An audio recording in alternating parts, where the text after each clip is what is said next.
Hey guys, welcome back to another mock review. Today we're going to be looking at my latest mock, the LEGO Star Destroyer Bridge.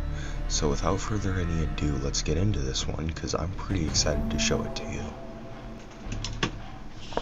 So the bridge itself is pretty big, and as you can see, you have these windows that kind of go across the entire thing. Pretty iconic. If you've they're in every single Imperial design. The base here at the bottom is pretty messy, but seeing that you're pretty much going to be looking at the top half, I don't think it really matters. The actual top of it is kind of domed off. It's kind of a very small dome, but you know, it was pretty hard to get the shape of, so I just decided to use these big rounded pieces.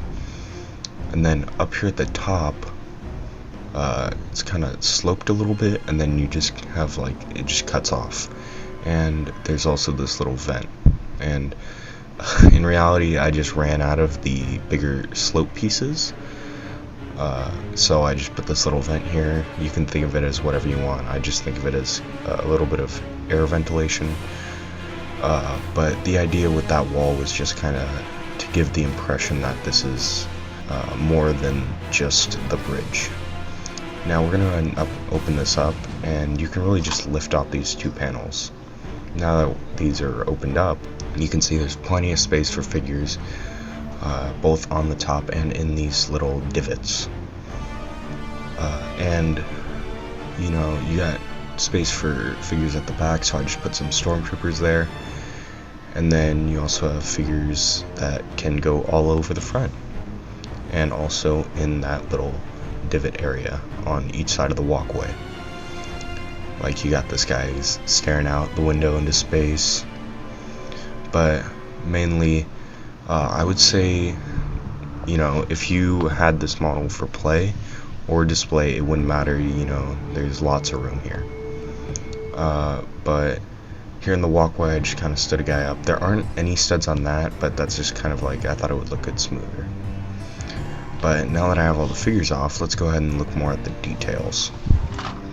So first off, you can see that there's this big bar going across the entire thing, and that is in the actual model, but it kind of gets in the way, so I made it easily removable.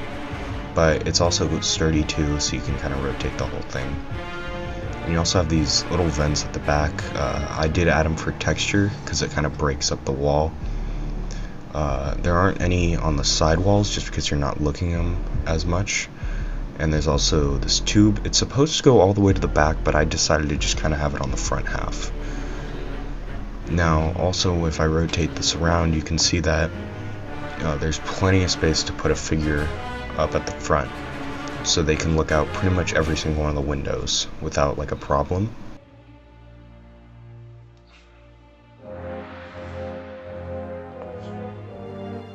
So the windows themselves are very sturdy, they're just a bit finicky, so it might take a while to get them in the right positioning, but once you do, you don't have to worry about them moving. Now I'm going to go ahead and pull off this bar here, just because it'll be easier to see inside these. Now, let me just focus here for a second. There we go. And you can see I have 3 control panels with 3 chairs. So it's also mirrored on the exact same side, so that's 6 in all. But you also have space behind the chairs for some officers to look over the shoulder and make sure the guys aren't playing Galaga. But really, I feel I really like how it's very open. It gives the idea that it's some grand space, you know. It shows off the power of the Empire. But here you can see how it's mirrored, and it's exactly the same. But you also have these kind of gray parts at the back. Now those were actually completely by accident, but when I kind of put the whole thing together, I liked how they looked, so I didn't bother fixing them. Now you also have this 4 wide walkway in the middle. There's no studs on it because I thought it looked nice if it was more clean. But here at the back, you can see this door can open, and it can close too, and it's pretty smooth because of the way I designed it. But here you can see I tried to get the design of the door, and I feel like I kind of got that part down. But let's turn this thing around and get a better look at how the door works. So you can see that the door itself, it's exactly the same on the other side. I put 2 grates, same as on the other side, and I just tried to make it look like there was some sort of hallway here. And up at the top you can see there's gears on this side and a little fuel tank to kind of hide them, and then there's gears on the other side, and I just kind of put this big antenna in front of it because I thought it looked good, you know, just a bunch of random poles and parts stuck together. Now this gear here is actually what opens the door. You just turn it and it opens pretty smoothly and it closes pretty smoothly. And if you look over here, that's because this big gear kind of pulls a Technic axle in like in a circular motion, which gives it that smooth opening and closing effect. But I mean, that's pretty much it for the door. I kind of smoothed it off as best I could, but now let's get to the top.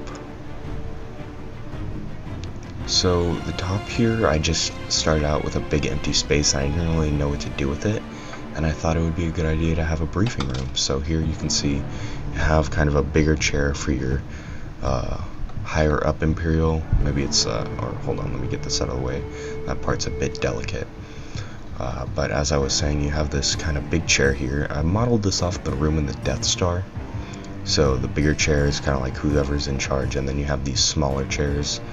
They can rotate because they're on single studs, but I don't think it really matters. I just keep them in more of a circular motion. And you also have some control panels on the left and the right. So why don't we take a look at this, what it would look like with figures. So as you can see, I just put in 3 kind of Imperial officers sitting down having a discussion with this higher up Imperial officer, who I did base off Grand Moff Tarkin. I mean, you could just say it's Grand Moff Tarkin. I mean, the face is different just because I don't have the actual figure, but I did get the hair. And overall, I think this room was a great addition. So now we're just going to look here at the bottom of the base. This is actually at the back, and the reason why I did more detail here is just because you'd probably see this part more, and this is where you actually pick it up. Now, it's kind of just basic detailing, kind of like machinery, but I did do my best to make it look good. You know, you have like an Imperial light panel there, kind of at the middle of it, but overall I think it's pretty good detailing. So overall, if you like this, please give it a thumbs up. I hope you enjoyed this video. This is probably one of my more larger mocks, and I can't wait to show you the rest of my mocks.